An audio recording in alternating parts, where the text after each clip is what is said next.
Erano una quarantina gli stranieri sui banchi della scuola elementare Martini ieri sera a Treviso, circa 160 con le altre due prove a Conegliano e Asolo, nel primo test di italiano previsto dalle nuove normative sull'immigrazione. All'esame sono chiamati i cittadini stranieri in Italia da più di 5 anni e serve a ottenere il permesso CE di lungo periodo. Un po' di confusione iniziale per un'errata comunicazione della prefettura che aveva convocato i candidati in un'altra sede, la registrazione dei presenti e qualche sguardo interrogativo. Kosovo, Moldavia, Bangladesh, Marocco, Cina, le provenienze degli immigrati presenti, molti lavoratori, qualche studente, alcune casalinghe. Cerchiamo di avvicinarli per capire se sono preparati o preoccupati.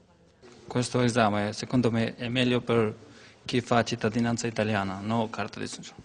Secondo me, adesso non lo so. No, secondo me non è giusto, perché dopo 10 anni per rinnovare i documenti deve fare questo test, non è giusto, però siamo qua, non voglio uscire fuori delle leggi del paese che vivo qua. Ma non so cosa riguardi sinceramente, non so se è utile o meno. Per me no, perché sono da 9 anni che faccio le scuole qua, quindi È un po' menzionata sì, ma vabbè, basta tutto. No, niente paura, meglio fare la scuola per gli immigrati, anche per conoscere la lingua.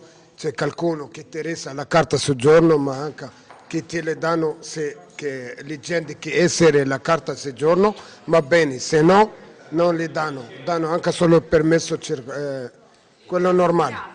Per altri è evidente che l'italiano è ancora uno scoglio importante, come questa donna bengalese in Italia da soli 8 mesi, convinta che la figlia possa tradurre per lei l'esame.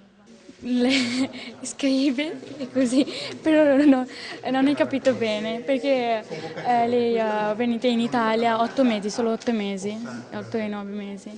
Signora, ma capisce l'italiano qualche parola? Poco. Ha paura dell'esame? Sì. Non sarà così, la signora dovrà iscriversi ad un corso e riprovare tra qualche mese. Anche questa coppia di kosovari ci prova, sono venuti all'esame con i loro 2 bambini. Sì, è giusto, non è giusto perché è meglio se leggere l'italiano se sai, capisci per parlare per tutto, perché se ti serve un documento per andare in costura o andare in posta per pagare qualcosa, è meglio serve quello. Si parla, ma però è difficile per scrivere perché io ho paura per quella. Purtroppo, poco dopo il bimbo più piccolo inizia a piangere, non c'è servizio babysitting e la signora viene fatta uscire, esame saltato, la prefettura però terrà conto dell'episodio sfortunato.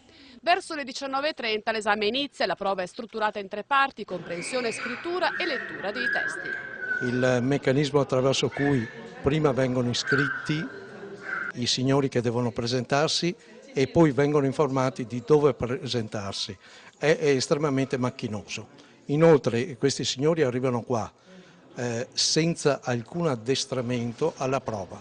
Basterebbe un'oretta di addestramento alla prova e si supererebbero traumi e probabilmente i risultati sarebbero migliori. Ora la commissione correggerà gli esami e invierà i risultati alla prefettura. A chi raggiungerà un punteggio superiore all'80% sarà rilasciato il permesso di soggiorno di lunga durata, ma ci sono anche percorsi alternativi.